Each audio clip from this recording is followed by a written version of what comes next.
যারা এই গুণগুলো অর্জন করতে পারবে তাদেরকে জান্নাত দেয়া হবে এই সবরের বিনিময়ে। সবর মানে এই কাজগুলো করতে গেলে ধৈর্য ধরা লাগবে কি লাগবে না? রহমানের বান্দা শুনতে খুব সহজে আমরা শুনে ফেললাম। কাউকে যদি প্রধানমন্ত্রী বলেন যে এ আমার লোক, এরা আমি পছন্দ করি, বা সে আমার কাছের মানুষ, বিশ্বস্ত কেউ, তাহলে তার ভাবসাব কেমন হবে বলেন? আরে প্রধানমন্ত্রী তো অনেক দূরের কথা, আপনার এলাকার চেয়ারম্যান সাহেব যদি বলে যে এটা আমার ডান হাত বা এটা আমার নিজস্ব লোক, তাহলে সেক্ষেত্রে তার ভাবসাব কি হবে বলেন? আর সেখানে দুনিয়ার সমস্ত রাজাদের রাজা, দুনিয়ার সমস্ত রাজাদেরকে যিনি সৃষ্টি করেছেন, দুনিয়ার সব সৃষ্টি জগতের সকল সৃষ্টির মহান সৃষ্টিকর্তা যে আল্লাহ রাব্বুল আলামিন, সে আল্লাহ রাব্বুল আলামিন আপনাকে আমাকে যখন পরিচয় দিবেন যে এ আমার গোলাম, এ আমার দাস, সে আমার, তাহলে সেক্ষেত্রে তার মর্যাদা কত বেশি হতে পারে। রহমানের বান্দাদের একটা বৈশিষ্ট্য হলো, প্রথম বৈশিষ্ট্য হলো যে তারা যখন চলাফেরা করেন তখন সেই চলাফেরার মাধ্যমে বিনয়ের প্রকাশ ঘটায়। কিসে প্রকাশ ঘটায়? অহংকারী হয় না। দাম্ভিক, অহংকারী, দাপট দেখায়, গায়ের জোর দেখায়, মাতবরি মাস্তানি করে, এটা জাহান্নামী হওয়ার লক্ষণ। দুনিয়াতে যত বেশি লাফালাফি করে মানুষ, লক্ষণ খারাপ। নবী করিম সাল্লাল্লাহু আলাইহি ওয়াসাল্লাম বক্তব্য, আমার কথা নয়। তিনি বলেছেন জাহান্নামী যারা, তারা হলো জাওয়াজ, উতুল, গোয়ার কিসিমের হয়। কিন্তু জান্নাতি যারা, তাদের বৈশিষ্ট্য কি? নবী করিম সাল্লাল্লাহু আলাইহি ওয়াসাল্লাম বলেছেন কুল্লু যায়িফিন মুতাদাইফ, দুর্বল, বিনয়ী, নিরীহ, এই টাইপের মানুষগুলো, তাদের বেসিক অন্যান্য জিনিস যদি ঠিক থাকে তাহলে এটা একটা আলামত, বোঝা যেতে পারে যে এটা জান্নাতি মানুষের মার্কা। যাদেরকে সমাজে কোনো গুরুত্ব আমরা দেই না, মনে করি যে এটা নিরীহ, দুর্বল, এটা অসহায়, যদি তার ঈমান আমলটা ঠিক থাকে, বেসিক কাজগুলো ঠিক থাকে, তাই এটা বরং জান্নাতি হওয়ার লক্ষণ।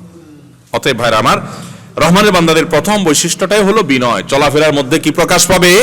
বিনয় প্রকাশ পাবে। তরুণ ভাইদের জন্য এই পয়েন্টটা বিশেষ করে অনেক বেশি গুরুত্বপূর্ণ।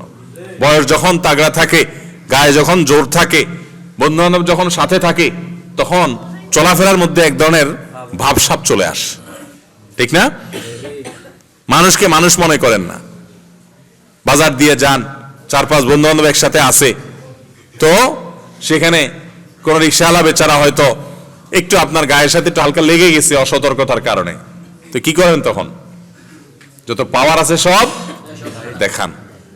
এই যে অহংকার, এটা কোনো ইমানদারের বৈশিষ্ট্য না। ইমানদার সর্বাবস্থা নিজেকে কন্ট্রোল করে, ব্যালেন্স করে, যে না, আমার আচরণ দ্বারা কোনো মানুষের জন্য আঘাত বা কষ্ট না হয়। অতএব রহমানের বান্দার জন্য এই গুণটি অর্জন করতে হবে। চলাফেরার মাধ্যমে আমাদের বিনয় প্রকাশ করতে হবে। দ্বিতীয়ত হলো, কেউ যখন আমাদের সাথে বিতর্ক বর্ষা করতে আসবে, অহেতুক তর্ক করতে আসবে, কথা বাড়বে, সেই জায়গায় থেকে আস্তে করে সরে যাওয়া, এড়ায় যাওয়া। 3 নম্বর বৈশিষ্ট্য হলো রাতের বেলা তাহাজ্জুদের নামাজ পড়া। সারা বছর পড়তে পারেন না, অন্তত মাঝে মধ্যে পড়েন। বৃহস্পতিবার রাতে পড়েন, শুক্রবার দিনে ঘুমাতে পারবেন, শিক্ষা প্রতিষ্ঠান বন্ধ বা অফিস আদালত বন্ধ বা যখন আপনার সুবিধা হয়, অন্তত তাহাজ্জুদের নামাজ পড়ার অভ্যাস করেন। আর তাহাজ্জুদের নামাজ যদি ভোর রাতে পড়তে না পারেন, কমপক্ষে এশার নামাজের পরে 2 রাকাত করে, 2 রাকাত, 4 রাকাত, 6 রাকাত, যতটুকু সম্ভব একটু নামাজ পড়েন। তারপরেও আপনি ইনশাআল্লাহ তাহাজ্জুদ পড়নেওয়ালা মানুষের সওয়াব পাবেন। এটা হলো রহমানের বান্দাদের তৃতীয় বৈশিষ্ট্য। রহমানের বান্দাদের চতুর্থ বৈশিষ্ট্য হলো যে তারা জাহান্নামের আযাব থেকে আল্লাহর কাছে পানাহ চাইবে। বিশেষ করে এই দোয়াটা পড়া, রব্বানা সরিফ আন্না আযাবা জাহান্নাম ইন্না আযাবাহা কানা গরামা। আল্লাহর কাছে দোয়া চাইবেন, পানাহ চাইবেন, দোয়া করবেন যে আল্লাহ, আমরা আপনার কাছে জাহান্নামের আযাব থেকে পানাহ চাই। ভাইরা আমার, জাহান্নামের আযাবের প্রতি যদি ঈমান এবং বিশ্বাস কোনো মুসলমানের থাকে, তাহলে সে এই আযাব থেকে বাঁচার জন্য তার জীবনের সমস্ত চেষ্টা, সমস্ত সাধনা সে করবে, তারপর সে আযাব থেকে বাঁচার চেষ্টা করবে। আল্লাহুম্মা আজিরনি মিনান নার, আল্লাহুম্মা আজিরনা মিনান নার, দুইটাই ঠিক আছে, একটা এক বচন, একটা বহু বচন, বেশি বেশি করে পড়বেন। সকাল সন্ধ্যায় 7 বার পড়ার কথা হাদিসে বর্ণিত আছে। এর বাইরেও উঠতে বসতে চলতে ফিরতে মাঝে মধ্যে আল্লাহ আপনি মাফ করে দেন, এই অভ্যাস গড়ে তুলতে হবে ইনশাআল্লাহ। এটা হলো রহমানের বান্দাদের বৈশিষ্ট্য। রহমানের বান্দাদের আরেকটা বৈশিষ্ট্য হলো যে তারা যখন ব্যয় করে অপব্যয় করে না এবং কৃপণতাও করে না, বরং মধ্যম অবলম্বন করে। আরেকটা বৈশিষ্ট্য হলো আল্লাহর সঙ্গে শরীক সাব্যস্ত করে না, শিরিক করে না। আরেকটা বৈশিষ্ট্য হলো কোনো প্রাণ হত্যা করে না অন্যায়ভাবে। আরেকটা বৈশিষ্ট্য হলো জেনা থেকে নিজেকে বাঁচিয়ে রাখে, চরিত্রটাকে হেফাজতে রাখে। আরেকটা বৈশিষ্ট্য হলো তারা মিথ্যা কোনো সাক্ষ্য দেয় না। আরেকটা বৈশিষ্ট্য হলো কোনো গুনাহের কাজ, অন্যায়ের কাজ, অহেতুক অন্যায় কাজ হলে সেই জায়গা থেকে নিজেকে সরিয়ে রাখে, সেই জায়গায় যায় না সে। আরেকটা বৈশিষ্ট্য হলো যখন আল্লাহর আয়াত তাদেরকে স্মরণ করিয়ে দেওয়া হয় সাথে সাথে সেটার সামনে তারা মাথা নত করে, অহংকার করে থাকে না এবং শুনেও না শোনার ভান করে না, বরং আমল করার চেষ্টা করে। রহমানের বান্দাদের সর্বশেষ বৈশিষ্ট্য হলো নিজে একা ভালো হওয়ার চেষ্টা করে না, গোটা পরিবারকে নিয়ে সে ভালো হওয়ার চেষ্টা করে এবং তার জন্য আল্লাহর কাছে দোয়া করে, রব্বানা হাব লানা মিন আজওয়াজিনা ওয়া যুররিয়াতিনা কুররাতা আয়ুন ওয়াজআলনা লিল মুত্তাকিনা ইমামা। এই গুণগুলো আমরা ইনশাআল্লাহ অর্জন করার চেষ্টা করব। তো এগুলো যদি অর্জন করতে পারেন কি হবে? আল্লাহ বলেছেন উলাইকা ইউজজাউনাল গুরফাতা বিমা সাবারু, যারা এই গুণগুলো অর্জন করতে পারবে তাদেরকে জান্নাত দেয়া হবে এই সবরের বিনিময়ে। সবর মানে এই কাজগুলো করতে গেলে ধৈর্য ধরা লাগবে কি লাগবে না? আপনি যখন বিনয় হয়ে চলতে যাবেন দেখবেন যে সবাই আপনার গায়ের উপরে উঠবে, ঠিক না ভাই? ঠিক। আপনি ভদ্র হয়ে চলতে যাবেন, কেউ আপনাকে পাত্তা দিবে না, বরং পারলে একটা ধাক্কা দিবে। তখন আপনাকে ধৈর্য ধারণ করতে হবে কি হবে না? আপনি যখন রহমানের বান্দা হতে গিয়ে কেউ আপনার সাথে তর্ক করতে আসবে, আপনি যখন চুপ থাকবেন সে আপনার উপরে আরো চড়াও হতে চাবে, মনে করবে কি এ লোকের বোধহয় কিছু বলার নাই, এই জন্য সে বোধহয় চুপ। কিন্তু আপনি যে আল্লাহকে সন্তুষ্ট করার জন্য চুপ, এটা সে বুঝে না। তখন আপনাকে ধৈর্য ধারণ করতে হবে। এইভাবে প্রত্যেকটা কাজ, এই বৈশিষ্ট্যগুলো যেগুলো আছে সবগুলো অর্জন করতে গেলে কি করতে হবে? ধৈর্য ধারণ। ধৈর্য ছাড়া সম্ভব হবে না। এই জন্য আল্লাহ বলেছেন যারা এই গুণগুলো অর্জন করতে গিয়ে ধৈর্য ধারণ করলো, আল্লাহ রাব্বুল আলামিনের তরফ থেকে তাদেরকে জান্নাতের নেয়ামত এবং পুরস্কার দেওয়া হবে।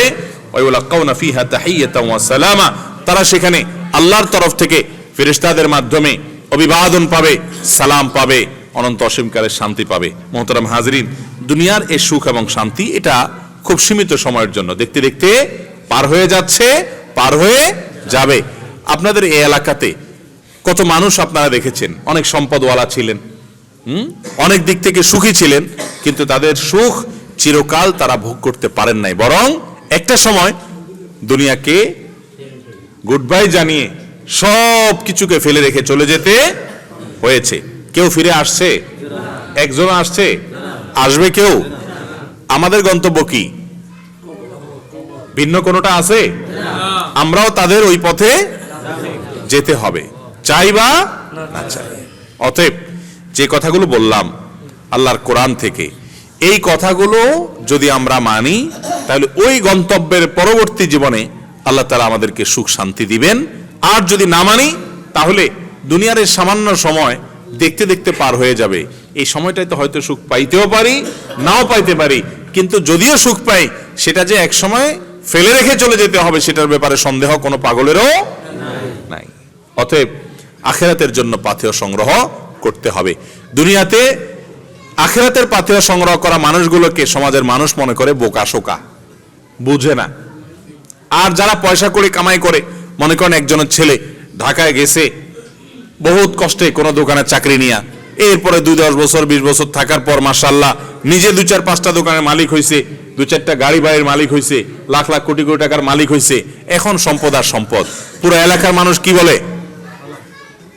বলে যে অমুকের ছেলেটা মানে সফল, এটা ছেলে পাইছে, ঠিক না? আরেকজনের ছেলে পয়সা করে তেমন কিছু কামাইতে পারে নাই, সমাজের তেমন কোনো অবস্থান পায় নাই, নেতাগিরিটিরি কিছুই করতে পারে না সে, কিন্তু ছেলেটা আল্লাহর বিধানের বাইরে চলে না। তো পুরো এলাকার মানুষ আমরা কি বলি তখন? আহারে কিছু করতে পারে নাই, ঠিক না? অথচ এই ছেলেটা যাকে আপনি বলতেছেন, আপনার গোটা সমাজের মানুষ বলছে যে সে আসলে কিছুই করতে পারে নাই, মায়া দেখাচ্ছেন। মায়া বরং আপনার নিজের প্রতি নিজের করা উচিত, যা করার সে বরং করে বসে আছে, ঠিক না ভাই? ঠিক। কারণ শেষ হাসি সেই হাসবে, আর যে শুধু দুনিয়া কামাই করছে একটা সময় মনকে মন মাটি বুকুরে পড়ে থাকবে, মাটির সাথে মিশে যাবে আর সব দুনিয়াতে থেকে যাবে, আমল তো নিতেই পারে নাই। তাহলে সেক্ষেত্রে শেষ হাসি তার হাসার সুযোগ হবে না। ইমানদার তার দৃষ্টি শুধুমাত্র এই দুনিয়ার 20, 40, 50, 60, 70 বছরের জীবন না, তার দৃষ্টি হলো তারপরে অনন্ত অসীমকালের জীবন পর্যন্ত। বিধায় সেইভাবে দৃষ্টি যদি আমরা রেখে চলতে পারি, তাহলে ইনশাআল্লাহ আল্লাহ তাআলা স্বয়ং আমাদেরকে গোলাম হিসাবে, তার আব্দ হিসাবে, তিনি আমাদের মালিক হিসাবে স্বীকৃতি দিবেন এবং এই মর্যাদা আমরা লাভ করতে পারবো ইনশাআল্লাহ। চেষ্টা করবো তো আমরা ইনশাআল্লাহ, এই গুণগুলো আমরা অর্জন করার চেষ্টা করব। খুব সাদামাটা কিছু কথা, আল্লাহর কালামের সরাসরি কিছু খোলাসা অনুবাদ, এগুলা শুধু দরকার হলো আমল করা। আমি আবারও বলছি, এই গুণগুলো আপনি একটা কাগজে লিখবেন। আমি মাঝে মধ্যে চেষ্টা করি এইভাবে করার, যে এই গুণগুলো কোরআনে বলা হয়েছে, আমার মধ্যে কোনটা আছে কোনটা নাই সবসময় মনে থাকে না, আমি লিখে আমার বাসায় আমার কোনো এক জায়গায় আমি রেখে দিলাম। মাঝে মধ্যে উল্টায় দেখলাম রহমানের বান্দাদের 11টা বৈশিষ্ট্যের কোনটা আমার মধ্যে আছে কোনটা নাই, 4টা আছে, তাহলে বাকি যেগুলো নাই সেগুলো আমি অর্জন করব। বাকি আমার যেগুলো নাই সেগুলো একটা একটা একটা একটা করে আমি অর্জন করব। একটা অর্জন হয়ে গেছে, আল্লাহ শুকর আদায় করে টিক দিয়ে দিব, আরেকটা অর্জন হয়ে গেছে, এভাবে চেষ্টা করতে থাকবো। যদি 11টা হয়ে গেছে, আপনি ইমানদার হিসাবে আপনি অন্তত পরিতৃপ্তি অর্জন করতে পারেন যে আলহামদুলিল্লাহ আল্লাহ তাআলা আমাকে বোধহয় জান্নাতের নেয়ামত দিবেন, সেদিকে বোধ আল্লাহ নিয়ে যাচ্ছেন। চেষ্টা করা যাবে না ইনশাআল্লাহ? আল্লাহ তাআলা আমাদের সবাইকে আল্লাহর প্রিয় বান্দাদের কাতারে শামিল হওয়ার তৌফিক দান করুন, কোরআন এবং সুন্নাহ অনুযায়ী আমাদের জীবনকে সাজাবার তৌফিক দান করুন। জাযাকুমুল্লাহু খাইরা ওয়া আখিরু দাওয়ানা আলহামদুলিল্লাহি রাব্বিল আলামিন।